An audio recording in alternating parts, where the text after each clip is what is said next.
భారత్ మాతా కి, భారత్ మాతా కి. రోజు తెలంగాణ యాత్ర సందర్భంగా మన ఆంధ్రప్రదేశ్ విజయవాడలో ఇక్కడికి విచ్చేసిన తెలంగాణ యాత్రకి మద్దతు తెలుపుతున్న సమస్త ప్రజానికానికి, ఆడపడుచులకి, అక్క చెల్లెలకి, అన్నదమ్ములకి, ప్రతి ఒక్కరికి పేరు పేరున హృదయపూర్వక నమస్కారం. రాష్ట్ర దేశ విభజన జరిగినప్పటి నుంచి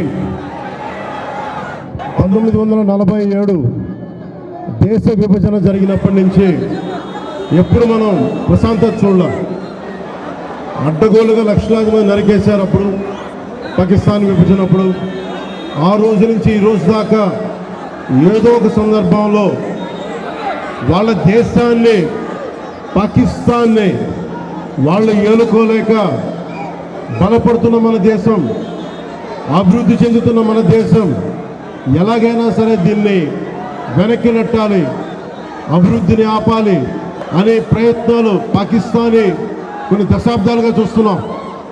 ముఖ్యంగా ముంబైలో 26/11 అప్పుడు తాజ్మహల్లో హోటల్ పైన కసబ్ లాంటి తీవ్రవాదులు 72 గంటల పాటు ఏ స్థాయి దాడులు చేశారో మీకు తెలుసు. అలాగే బాంబే పేలుళ్ళు కానీ, కోయంబత్తూరులో బాంబు పేలుళ్ళు కానీ, అలాగే గోకుల్ చాట్ కానీ, గోకుల్ చాట్ పేలుళ్ళు కావచ్చు, లుంబిని పార్క్ పేలుళ్ళు కావచ్చు, జామా మస్జిద్ పేలుళ్ళు కావచ్చు, వీటన్నిటికీ వెనక పాకిస్తాన్ హస్తం ఉంది. వారు ముఖ్యంగా ఒకవైపు సరిహద్దుల్లో మనం ఈ రోజున విజయవాడలో కూర్చొని, ఆంధ్రప్రదేశ్లో కూర్చొని మనం ఇట్లా తిరగలుగుతున్నామంటే జమ్మూ కాశ్మీర్లో కానీ, హర్యానాలో కానీ, రాజస్థాన్లో కానీ, సరిహద్దు రాష్ట్రాలు ఏవైనా సరే ఇంత ప్రశాంతత ఉండదు. మనం చేయగలిగేది సైనికులకి మేము అండగా ఉన్నాం, మేము ధైర్యం చెప్పడం, అలాగే స్థానికంగా మనకి భారతదేశం లోపల ఎవరైనా సరే సూడో సెక్యులరిస్టులు ఎవరైనా సరే సెక్యులరిజం పేరు మీద సూడో సెక్యులరిస్ట్ వాదులు ఇది భారతదేశ ఆర్మీని కానీ, డిఫెన్స్ ఫోర్సెస్ని కానీ బలహీనపరిచే విధంగా, హింసపరిచే విధంగా అలాంటి వ్యాఖ్యలు చేస్తే మటుకు మనందరి కర్తవ్యం వాళ్ళకి బలమైన జవాబు చెప్పడం, వాళ్ళు ఏ స్థాయి వ్యక్తులైనా కావచ్చు. ఇది మనందరం చాలా బలంగా నిర్ణయం తీసుకోవాలి, నిలబడాలి మన వాళ్ళ కోసం. అలాగే మురళీ నాయక్ 23 ఏళ్ళ కుర్రవాడు.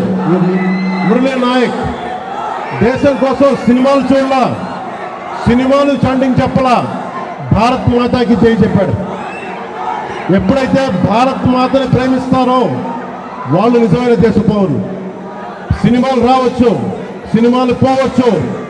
మొన్న టీవీ ఇంటర్వ్యూలో కూడా చెప్పా, సెలబ్రిటీస్ ఎవరు మాట్లాడలేదు, హీరోలు ఎవరు మాట్లాడలేదు, బాలీవుడ్ హీరోస్ ఎవరు మాట్లాడలేదు అంటే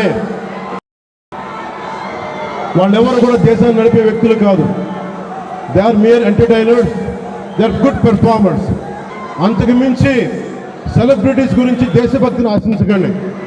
దేశభక్తి ఇక్కడ ఉంది. ఒక మురళీ నాయక్ లాంటి వాడు, 23 ఏళ్ళ కుర్రవాడు, పోతే సైనికుడిగా పోవాలి, దేశాన్ని కాపాడుతూ పోవాలి. అలాంటి మురళికి మనం ఏం చెప్పగలం? తల్లిదండ్రులకి ఏం చెప్పగలం? ఒకటి దేశం కోసం ప్రాణాలు ఒడ్డేసి వెళ్ళిపోయిన మురళీ నాయక్ ఆత్మకి శాంతి కలగాలని కోరుకుంటూ, నిరంతరం మన గౌరవ ప్రధాని శ్రీ నరేంద్ర మోదీ గారికి ఎల్లప్పుడూ వెన్నంటే ఉంటాం, అండగా ఉంటాం అని తెలియజేసుకుంటూ, పాకిస్తాన్కి మనందరం మన భాషల్లో అన్నిట్లో కూడా ఒకటే చెప్పాలి, మీరు మా దేశం లోపలికి వచ్చి కొడితే మేము మీ ఇళ్లలోకి దూరొచ్చి కొడతాం. అదొక్కటి, అదే సమాధానం వాళ్ళకి. ఎంతకాలం ఇది నయా భారత్, కొత్త భారతం, శాంతి శాంతి శాంతి, శాంతి కపోతాలు ఎగరేయటం, శాంతి వచనాలు పనిచేయం. సహనం సహనం సహనం సహనంతో చేతులు కట్టేశారు. చాలు, మా ఇళ్లలోకి దూరొచ్చి కొడితే మీ సరిహద్దుల లోపలికి వచ్చి దూరి కొడతాం. పాకిస్తాన్కి ఇదే మా అందరం బలంగా చెప్పాల్సింది. మీ అందరికీ ధన్యవాదాలు తెలుపుకుంటూ ఒక్కసారి మురళీ నాయక్ ఆత్మకి శాంతి కలిగేలా మనందరం ఒక అమర్ రహే చెప్దాం.